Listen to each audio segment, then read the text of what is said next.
Welcome to the forest. I've got something really special to tell you about. I'll just take a break from cleaning up these overgrown spice bushes here beside this magnificent hemlock tree. This incredible giant that I've been taking care of for many years, and it's rewarding me with beautiful growth. Something really incredible happened.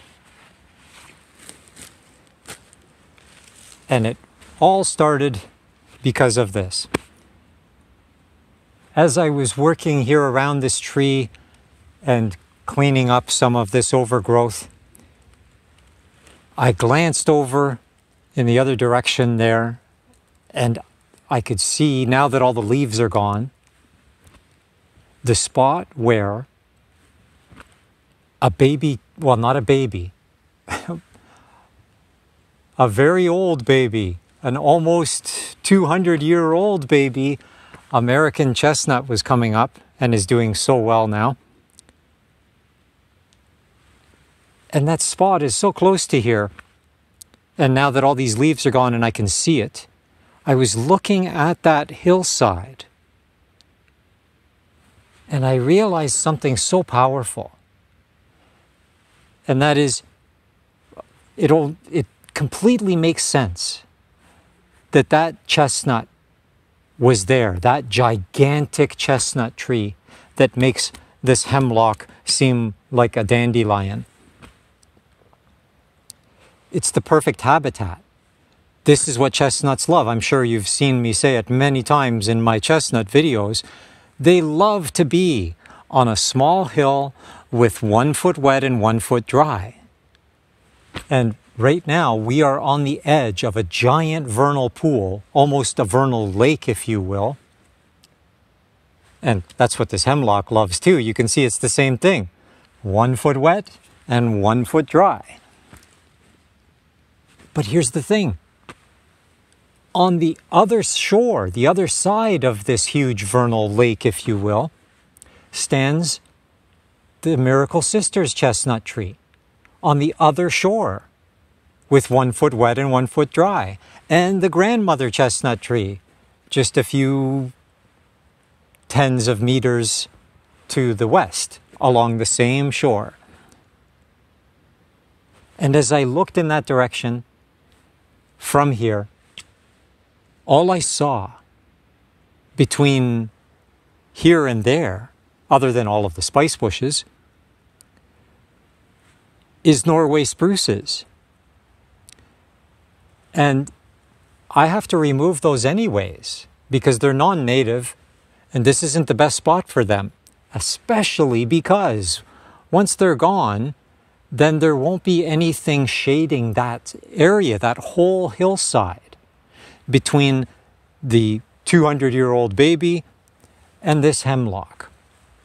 And so I've decided that I'm going to clear all that out now over the winter. And come spring, I'm going to fill that hillside with American chestnuts. There's one in the refrigerator right now, a nut.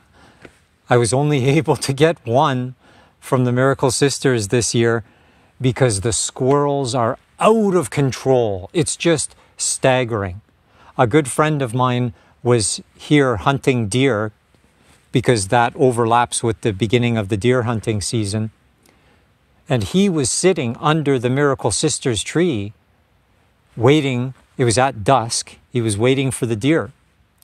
And all he saw was an army of squirrels. He couldn't believe how many squirrels he was seeing coming to the Miracle Sisters tree to clean up. So I only got one this year, but thankfully, at least I got that one. And hopefully some of those squirrels will get killed by coyotes or whatever, foxes, any. I wish there were more apex predators, that humans weren't so stupid as to destroy all the apex predators. But at any rate, hopefully some of those squirrels will get killed. And then we'll have more baby chestnuts coming up. Like I did a couple videos about ones that I've already found from 2 years ago that came up last year.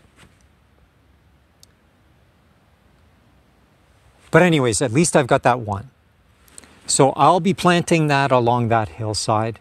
And I'm sure that I won't have to twist Dragan's arm over at the Canadian Chestnut Council to give me a bunch more so that I can fill that hillside with chestnuts.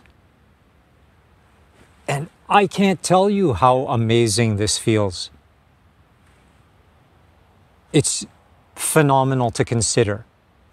I've been here now for 10 years, and it's been a series of chapters of this